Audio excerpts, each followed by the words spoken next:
Half Cut TV reviews. This is a documentary, not a fictional series, so the format doesn't really work, but we'll see what happens. Name Jeffrey Epstein, filthy rich. I assume Jeffrey Epstein, king of the pedos, was already taken, or meganons. Anyway, one sentence summary. Documentary series about the life and crimes of Jeffrey Epstein. Characters: Jeffrey Epstein, Harvey Weinstein, Ghislaine Maxwell, whatever her name is, Prince Andrew, Duke of York, Bill Clinton, Alan Dershowitz, survivors and lawyers. What doesn't need improving? So it's a perfectly functional documentary series, and although it was interesting, it was also quite harrowing, which in a way is a good thing. What does need improving? So this show felt too much like a Netflix documentary to me. If you imagine one in your head, you've got the establishing shots with drones and the shots of people walking down corridors as they narrate, and there's like people being interviewed in a chair in the middle of the room, which would never be there really. And like there's a close up of a tape being played while we hear someone talking, and like the title sequence is like someone's face superimposed on something that means something to them.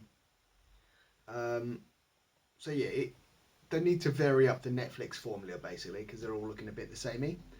Also, I wondered why James Patterson, the writer, had so many talking head sections because I understand that he lived near Jeff, but I wasn't really sure why he was getting so much screen time because he wasn't involved in the case really. And then I realised that he's one of the producers of the show. There are two distinct filming times in this because like generally half the interviews are in one place in one outfit, and then the same person will be interviewed in a different location in a different outfit, which is fine. You can think, oh right, maybe they did it over 2 days for everyone, split it up or whatever. There's a lot to cover. But then one of the lawyers in Florida, whose name escapes me, he'd clearly been hitting the gym between the first filming session and the second one, so that was strange. I wonder if they had to they'd shot it all. It was all going to be about Jeffrey Epstein, and his crimes, and then he got arrested again, and they had to reshoot it, something like that, or reshoot the ending. I don't know. Whereas Tiger King and Abducted in Plain Sight and American Vandal, other shows like that, have the same formula. I didn't know anything about. This one was all on the news quite recently, so there weren't any kind of big surprise twists really, which was a shame. And even though this is only 4 hours, they did repeat some of the same information and the same clips in different episodes, and this is not really about the documentary, it's just more questions I had about the investigation. And my dad once said, you should never make fun of a grieving woman, and I'm not trying to do that, I just have questions is all. Because, a lot of the people in this were found through no fault of their own really in a horrible situation. So Jeff says the Supreme Court have ruled that the Fifth Amendment is there to protect the innocent, not protect the guilty. But I ask that if you're repeatedly saying I'm not going to comment to a question like did you have sex with an underage girl, you're not making yourself look any more innocent. So at least Prince Andrew invented that trip to Pizza Express. Vanity Fair, the magazine, there's a reporter who used to work for him, and she mentioned that everyone was quite interested in old Jeff at the start because he was a mysterious Gatsby-like figure, and that really should have been the first red flag. Alan Dershowitz is a big old defence lawyer, and whilst I was disappointed that he did defend, he does defend obvious shitbags, I guess that's what the top lawyers do because they're the only ones who can afford you because you're the best of the best. I was even more disappointed when one of the underage girls accused him of improper sexual conduct, which is sad. And then old Alan Dershowitz, big shot lawyer, dared Virginia Roberts, the underage girl at the time, to accuse him of the sex crimes. And then the very next shot is her saying, yeah, we had sex several times. And I was like, underage. He denies.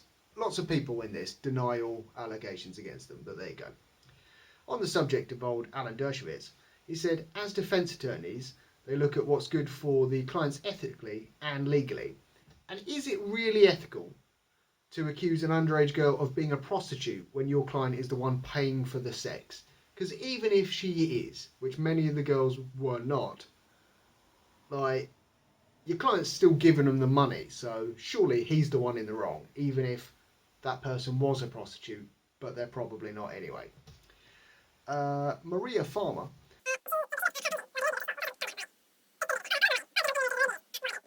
She said she had two sisters. One of them is Annie, very intelligent, and she didn't mention the other one, which makes me feel that that other sister, kind of a dumbass. Anyway, speaking of Maria and her paintings, she was using her sisters as models in these pictures I was very uncomfortable looking at, about like, oh, this is how your body changes during puberty, blah, blah, blah, blah, blah. And then Maria got arrested by Jeffrey Epstein, allegedly, and Ghislaine Maxwell. And then some of the pictures she was using as reference for these paintings were stolen.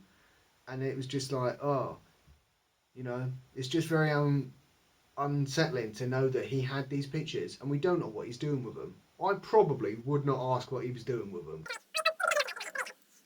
Back to Maria Farmer, she says about one of the other survivors, "This is Sarah, I love her like a sister," which is weird because her actual sister was also in the paintings she was talking about. But there you go. But not the one who didn't get mentioned. Maybe it's just because we're living in different times now, but if a random rich dude wants to buy your child an exotic holiday, no strings attached, maybe you should probably report this dude for grooming, because, like, that's a very strange thing. Right, and he's just like, hey, yeah, I'll pay for your teenage daughters to go on these trips. You can't come though. You can't come. I'll supervise.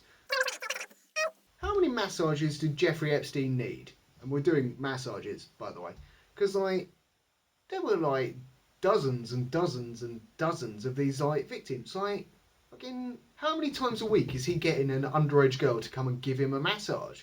I don't know it went on for years, but Christ. Jeffrey Epstein had a big old, presumably fake cat in front of his desk and some leopard print chairs, and it made me think of Joe Exotic, and that just made me sad because that was a more interesting documentary.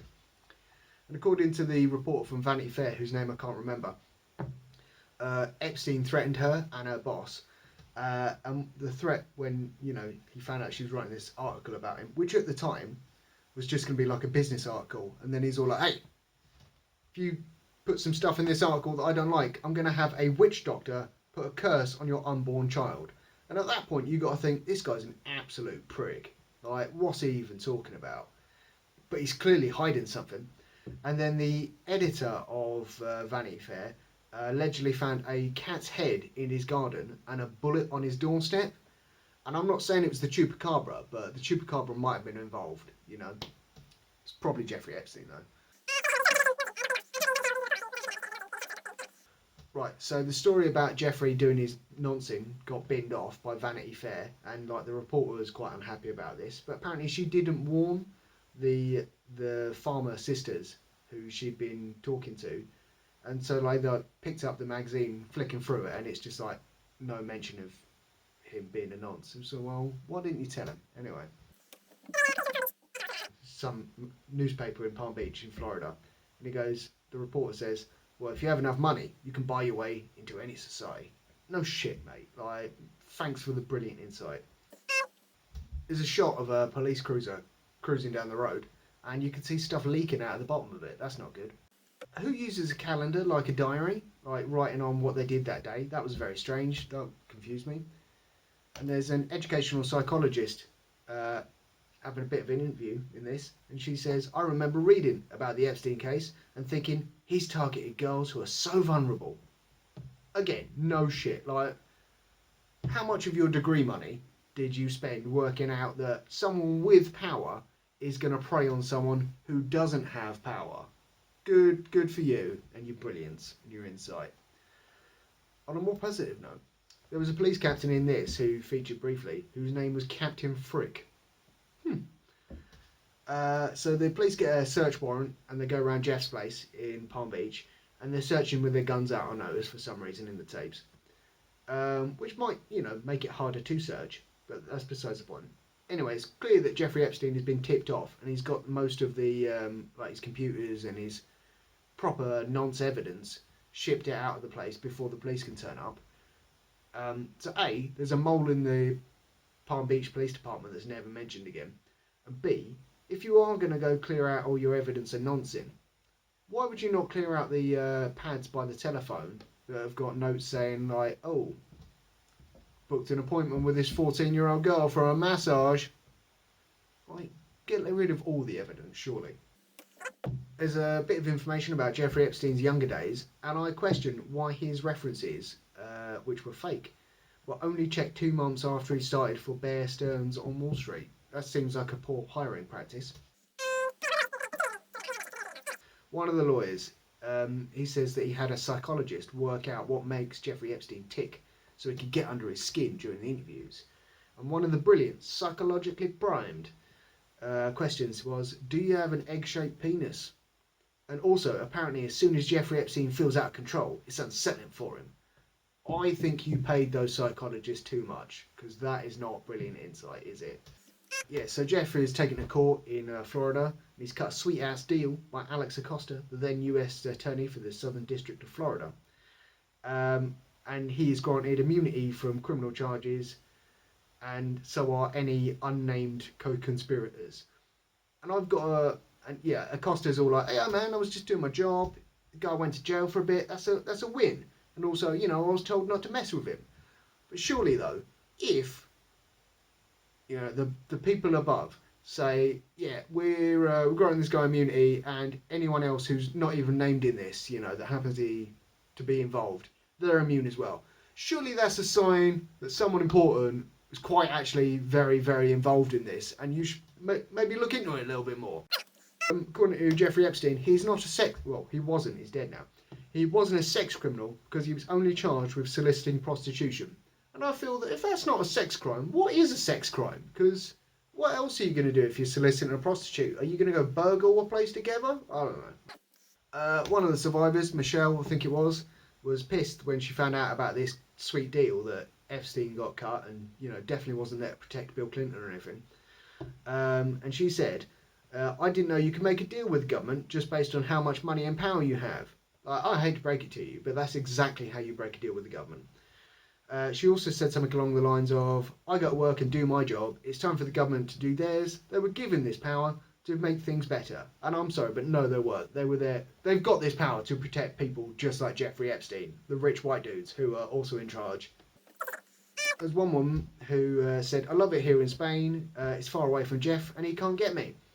Number one, that's Catalonia. They might not like being called Spain. Just a thing there. Number two, Jeffrey Epstein has a house in Paris, so he could be close to you. There's also, he sent other people to Spain, so I think he could reach you if you really, really wanted to.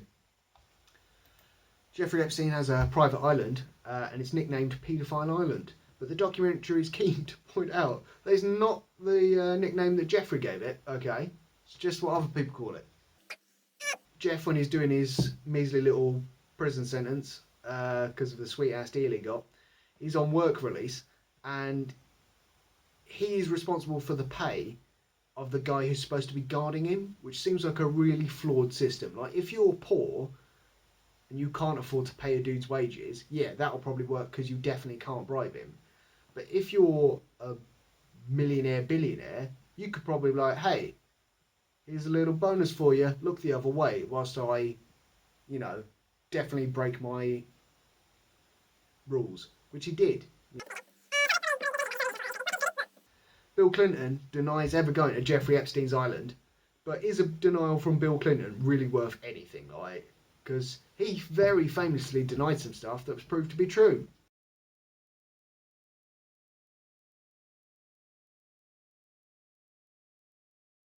So the maximum charge for these crimes is 45 years, which for a man of Mr. Epstein's age is a life sentence. Yeah, it turns out it was, and it didn't take very long, did it? According to Charles Gasparino, a man who was in this documentary for reasons I can no longer remember.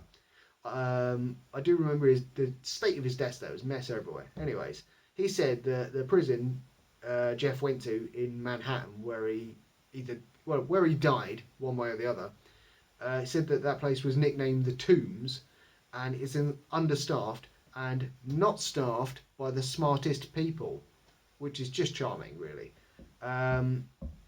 Also, there was a pathologist hired by Jeff's family to look into what may or may not have been a suicide, and he's playing with some throat bones, and he's not even wearing gloves. Oh, creepy. Yeah, so rating out of 5 beers. This looked slick, you know, it did what it said it was going to do, but it didn't really work for me, and I've been going on about it for over 15 minutes now, so there we go. So I'll give this 4 beers out of 5.